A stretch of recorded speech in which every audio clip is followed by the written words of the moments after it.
warahmatullahi wabarakatuh. Welcome back to my class with me, Miss Yesi. Nah, dalam video kali ini Miss Yesi dalam mata kuliah Semantic and Pragmatic.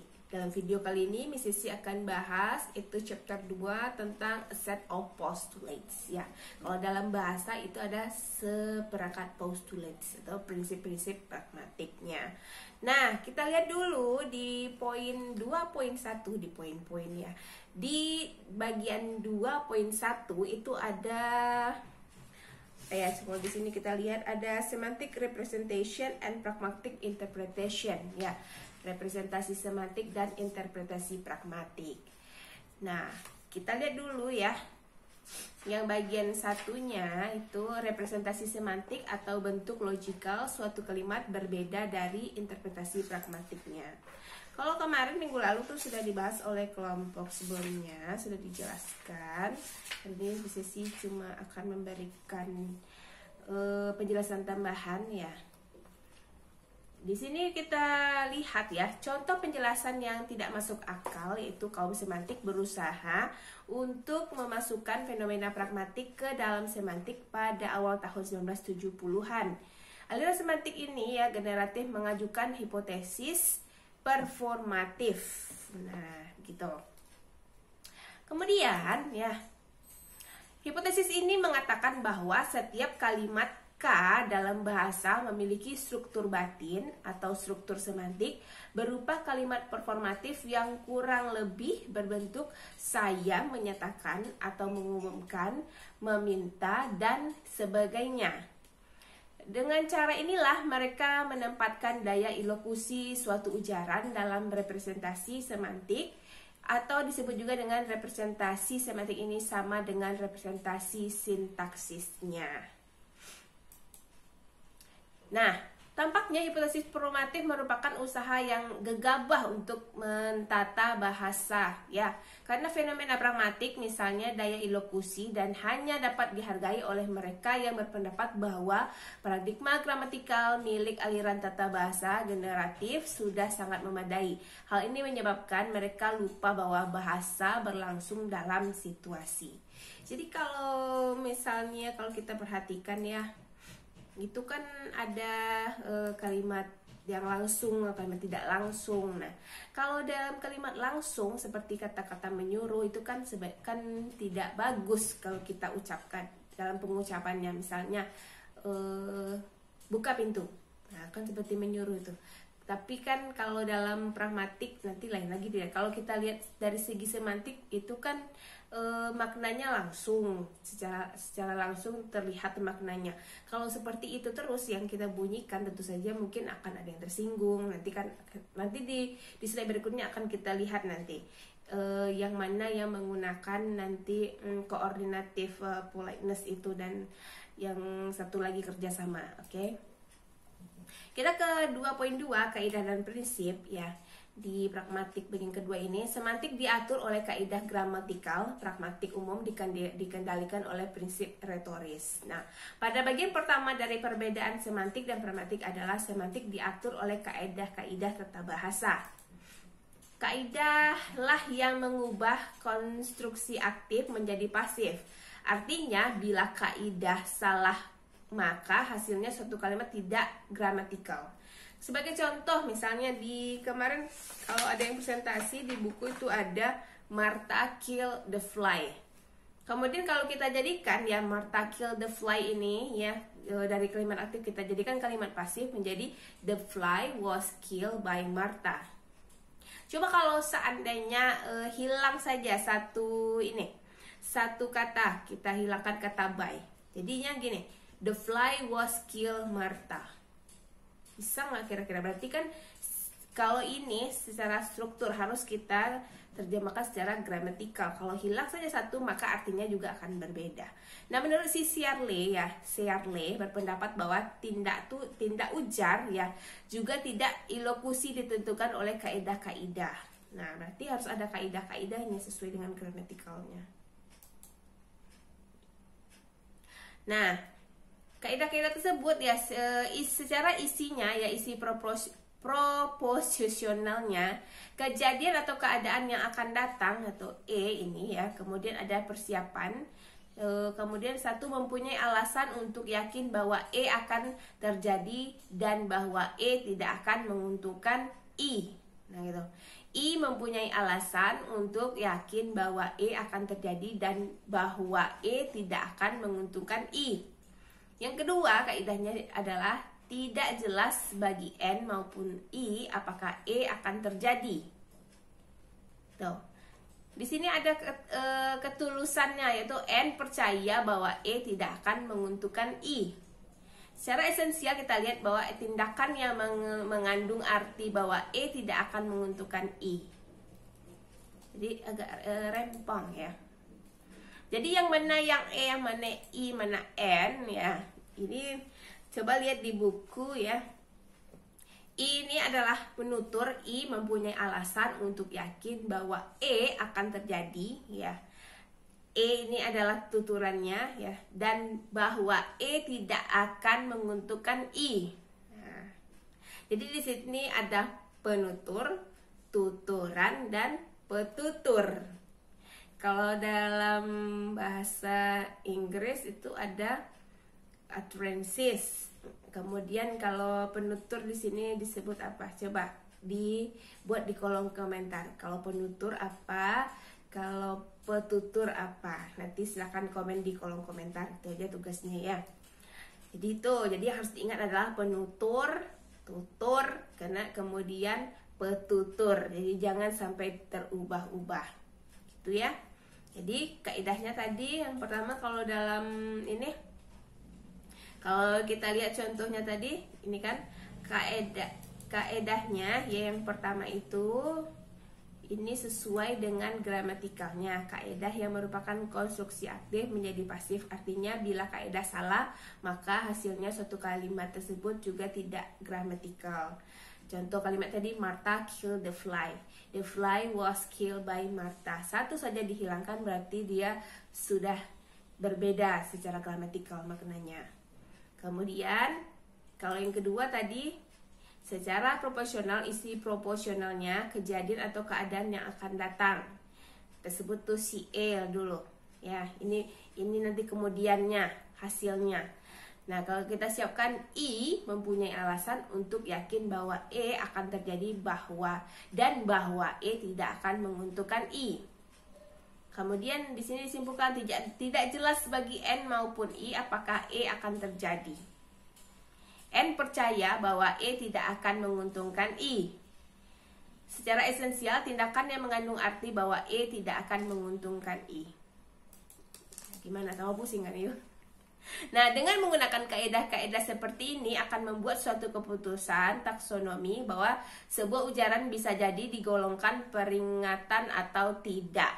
Nah, nih, dengan menggunakan kaedah-kaedah seperti ini akan membuat suatu keputusan taksonomis bahwa sebuah ujaran bisa jadi digolongkan peringatan atau tidak. Contohnya yang mana? Ini, I promise you. Saya berjanji padamu. I warn you. Saya mengingatkanmu. I advise you. Saya menyarankanmu. Interpretasinya mencerminkan pandangan yang kasar. Kenapa kasar? Pasti ada kata lain, misalnya I promise you. Selain kata yang tiga ini, apa kira-kira kata yang ada politeness-nya untuk mengutarakan tiga kalimat yang ini? Yang pertama, I promise you. Yang kedua, I warn you. Kemudian yang ketiga, I advise you. Kira-kira kata apa yang cocok, yang polite ya, yang menggunakan prinsip kesopanan? Itu ada di halaman berapa ya? Tunggu dulu ya, kita lihat dulu. Kira-kira yang mana yang, nah, yang mana yang pakai politeness principle? Coba kata yang kalimat yang tiga ini ya, ucapkan atau buat atau tulis di kolom komentar ya, di kolom komentar aja. Nah, terus nanti gunakanlah politeness ya, principle untuk tiga kalimat ini. Yang pertama, I promise you. Yang kedua, I warn you, and then I advise you. Warn ya, mengingatkan ya.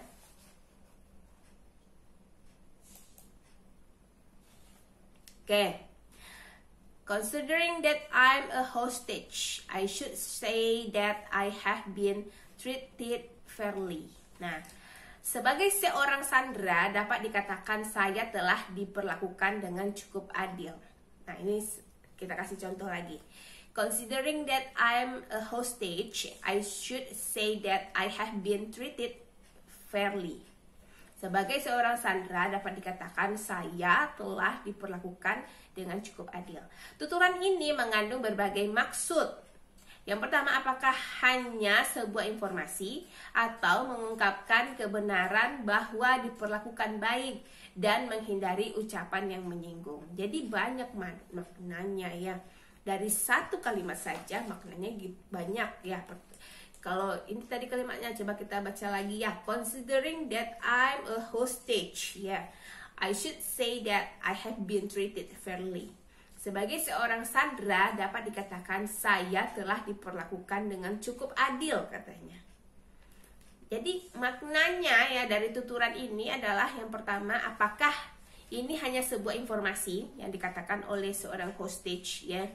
Yang kedua, apakah ini pengungkapan kebenaran bahwa dia memang diperlakukan dengan baik, atau yang ketiga menghindari ucapan yang menyinggung. Nah, jadi ada 3 makna di sana. Kita ke bagian 2.3 mengenai konvensi dan motivasi. Kalau di sini ya 2.3 convention and motivation. Nah, pada bagian ini kita lihat dulu kaidah-kaidah tata bahasa pada dasarnya bersifat konvensional. Prinsip-prinsip pragmatik umum pada dasarnya bersifat non-konvensional, yaitu dimotivasi oleh tujuan-tujuan percakapan. Ingat ya, kaidah-kaidah tata bahasa pada dasarnya bersifat konvensional. Prinsip-prinsip pragmatik umum pada dasarnya bersifat non-konvensional, yaitu dimotivasi oleh tujuan-tujuan percakapan.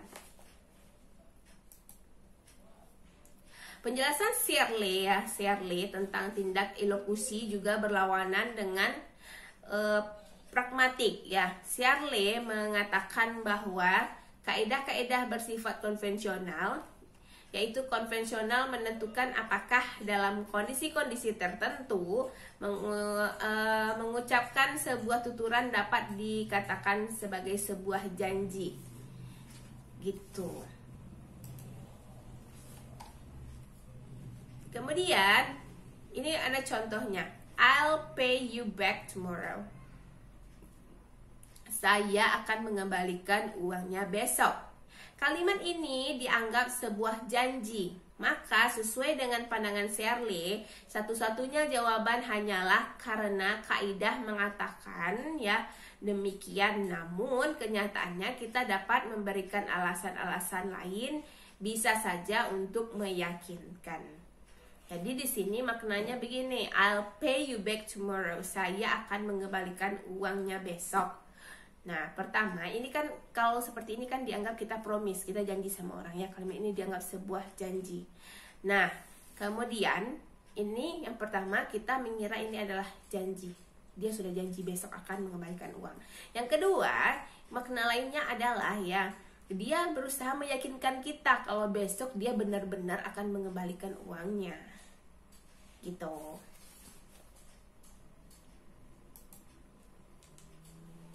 Jawaban Lynch ya berlawanan dengan pendapat Searle.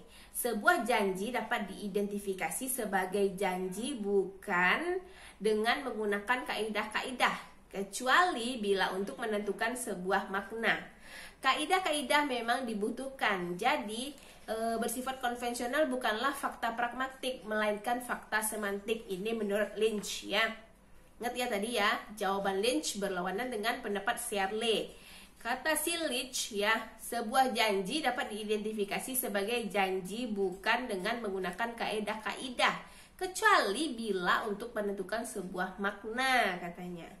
Jadi kaidah itu dibutuhkan ketika kita menentukan makna aja. Kaidah-kaidah memang dibutuhkan. Jadi bersifat konvensional bukanlah fakta pragmatik, melainkan fakta semantik, katanya. Jadi beda ya orang ini. Jadi ada dua macam konvensional ya. Pertama itu konvensional mutlak, yaitu manusia berkelamin laki-laki adalah man. Kemudian diucapkan dengan ya, kalau dia ditulis kan man, kalau diucapkan jadi man. Nah, gitu. Jadi tidak ada kalau meskipun kita, kenapa dia perempuan, kenapa dia laki-laki, itulah yang namanya konvensional mutlak. Tidak ada alasannya.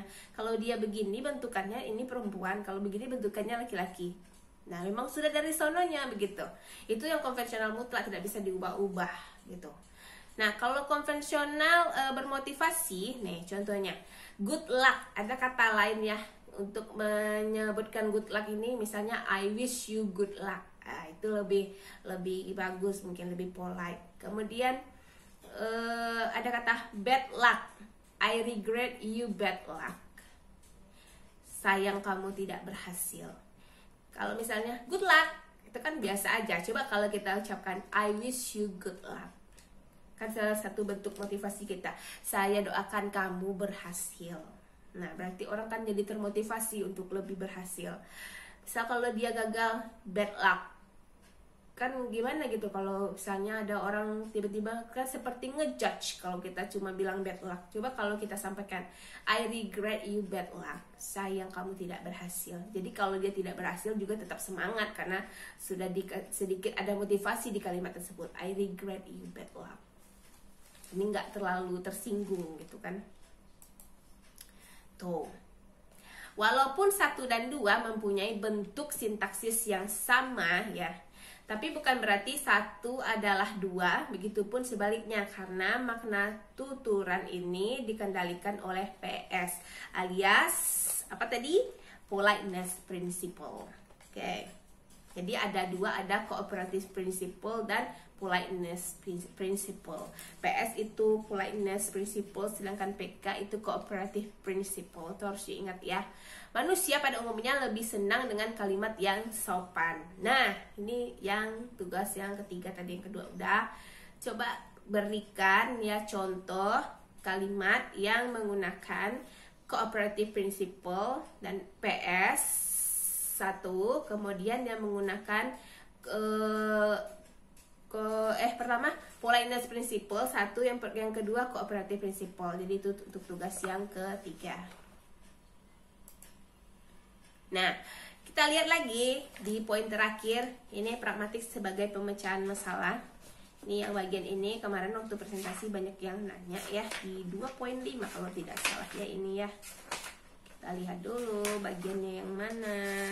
Nih, pragmatic as a problem solving. Oke. Di sini kita lihat ya, padanan gramatikal ditunjukkan oleh kaidah-kaidah pemetaan atau mapping. Padanan pragmatik ditujukan oleh masalah dan pemecahannya. Pemecahan masalah bagi N adalah perencanaan. N yaitu bagaimana caranya agar berhasil mempertahankan atau mengubah mental si penutur alias T. T ini adalah masalah interpretasi. Jadi kalau kita buatkan gambar seperti yang tampak pada layar ya, tugas penutur dan petutur ini satu, tugas penutur dipandang dari sudut arahan cara tujuan. Nih, di sini ada 1, ada 2, kemudian ada garis putus-putus G, kemudian ada ini panah A ya. Panah G itu terputus-putus, sedangkan panah A tidak. Yang pertama itu keadaan awal, nomor 1 itu adalah keadaan awal atau individu merasa dingin ya. Sebagai contoh di buku itu ada contohnya ya. Coba dilihat di buku Ananda, di buku yang di fotokopi itu ya, yang sisi sarankan itu buku lama ya. Nah, kemarin contohnya itu kan dia suruh menghidupkan, nyalakan alat pemanas, kan gitu kalimatnya, nyalakan alat pemanas. Itu contohnya. 1 ini adalah keadaan awal atau individu merasa dingin.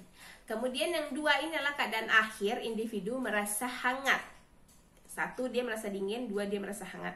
Sedangkan G ini adalah goal atau tujuan untuk mencapai keadaan 2. Nih, Kemudian bagaimana dua ini menjadi hangat, tentunya seperti itu. Sedangkan A, tindakan atau action yang menyalakan alat pemanas. Paham ya sampai situ ya? Nih, tugas penutur dipandang dari sudut arahan cara tujuan. Jadi pertama kan dari sisi satu, kemudian disambut yang akan menerima itu adalah nomor 2. Kemudian yang bagian G-nya itu kan adalah tujuan. Nah, tujuan dari pembicaraan ini nyalakan alat pemanas. Nah, tujuan di sini nomor 1. Kemudian yang A ini adalah tindakan atau action untuk menyalakan alat pemanas hingga si nomor 2 ini merasa hangat, gitu.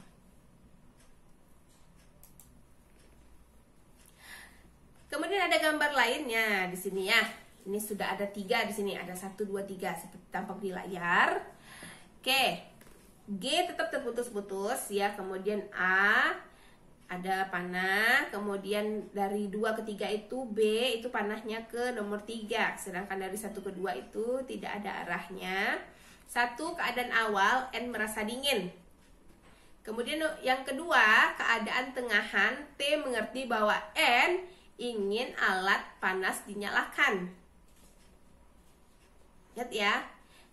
Yang nomor 1 itu keadaan awal, N merasa dingin. Nah, jadi 1 tuh N. Kemudian nomor 2, keadaan tengahan atau T, ya kita sebut nomor 2 itu T, mengerti bahwa N ingin alat panas dinyalakan. Kemudian yang ketiga, keadaan akhir. Berarti N sudah merasa hangat, ya. Berarti G di sini, G-nya ini tujuan mencapai keadaan menjadi hangat. Nah, gimana caranya si nomor N, nomor 1 ini menjadi hangat? Nah, di nomor 3. Kemudian A, tindakan N mengatakan kepada T ya, agar alat pemanas dihidupkan. Ini yang A. Sedangkan B, tindakan T menyalakan alat pemanas. Sehingga hasilnya si N merasa hangat. Tuh. Jadi bisa aja tadi kalau dia langsung dari 1 ke 2, kemudian bisa juga dari 1, 2 ke 3 gitu. Oke. Lanjut ya. Yang bagian 2, tugas penutur dipandang dari sudut analisis heuristik. Jenis tugas pemecahan masalah yang dihadapi penutur dalam menginterpretasi sebuah tuturan dapat disebut atau dinamakan dengan tugas heuristik. Apa tadi? Tugas heuristik adalah jenis tugas pemecahan masalah yang dihadapi penutur dalam menginterpretasi sebuah tuturan. Contoh ya, N mengatakan it's Anne Mabel birthday next Monday. Iya, N ini nomor 1 ya. Si penutur N mengatakan it's Anne Mabel's birthday next Monday.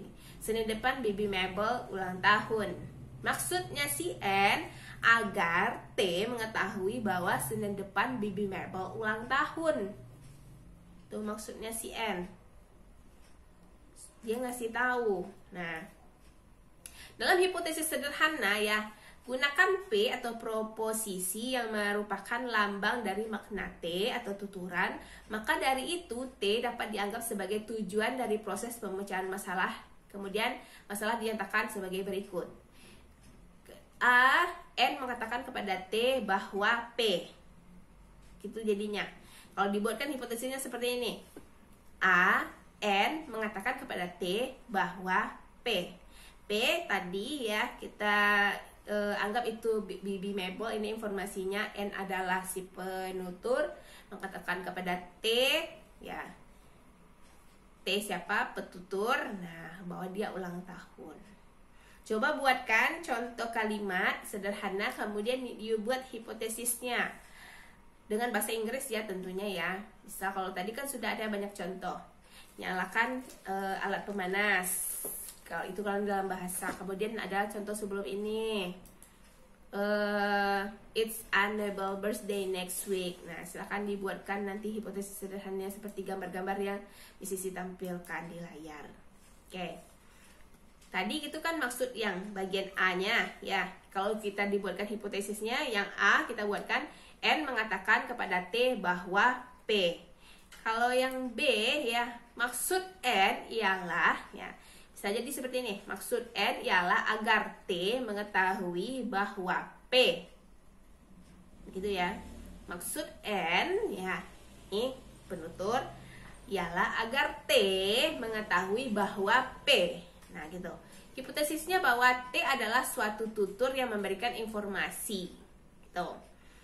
Kalau hipotesis yang ketiga kita lihat N yakin bahwa P maksim kualitas. Nah, itu. Jadi kalau kita menggunakan maksim kualitas lagi. N yakin bahwa P, nah, kita lihat dari maksim kualitas. Apa itu maksim kualitas? Nanti di pertemuan berikutnya. Kemudian kita hipotesis berikutnya yang D. N yakin bahwa T tidak mengetahui bahwa P. Nah, maksim kuantitas lagi. Jadi ini benar adanya. N yakin bahwa T tidak mengetahui bahwa P gitu. Sedangkan E yang bagian terakhir, hipotesis terakhir nih, N yakin bahwa sebaiknya T mengetahui bahwa P. Jadi kita lihat dari maksim hubungan. Jadi agak ribet ya pikiran you hari ini. Jadi semoga ini paham. Jadi N yakin bahwa sebaiknya T mengetahui bahwa P maksim hubungan. Oke. Ini sebaiknya ditonton berulang-ulang ya video ini, akan lebih baik supaya you lebih paham. Kalau 1 kali 2 kali dilihat itu memang agak sukar untuk memahaminya. Begitupun dengan membaca buku semantik dan pragmatik tersebut. Jadi tadi secara sederhana dari kalimat It's Aunt Mabel's birthday next Monday. Dari kalimat ini aja, Senin depan Bibi Mabel ulang tahun. Itu banyak sekali hipotesisnya. Ada A sampai E ya hipotesisnya. Jadi ada 1, 2, 3, 4, 5 hipotesis yang bisa dibuat, hipotesis sederhana dari 1 kalimat saja. Jadi untuk tugas yang akan dikumpul melalui link yang akan disediakan, kalau tadi kan 1 sampai 4 atau 3 ya, itu di kolom komentar ditulis. Kemudian untuk tugas yang ini, yang terakhir ini ya, ini yang akan dikumpulkan di link. Jadi buatlah ya, atau pikirkanlah 1 kalimat saja, kemudian buatlah bermacam-macam hipotesis sederhana dari kalimat yang dibuat tersebut dan dikumpulkan pada link yang akan disediakan. Jangan lupa ya, oke? Ini nanti insya Allah akan ditampilkan di screen, oke? Selamat menonton, selamat belajar, semoga paham. Kalau tidak silahkan tinggalkan di kolom komentar, nanti akan Sisi komentari komentarnya. Jangan lupa untuk like, comment, dan subscribe and share to your friend. Thank you so much, bye.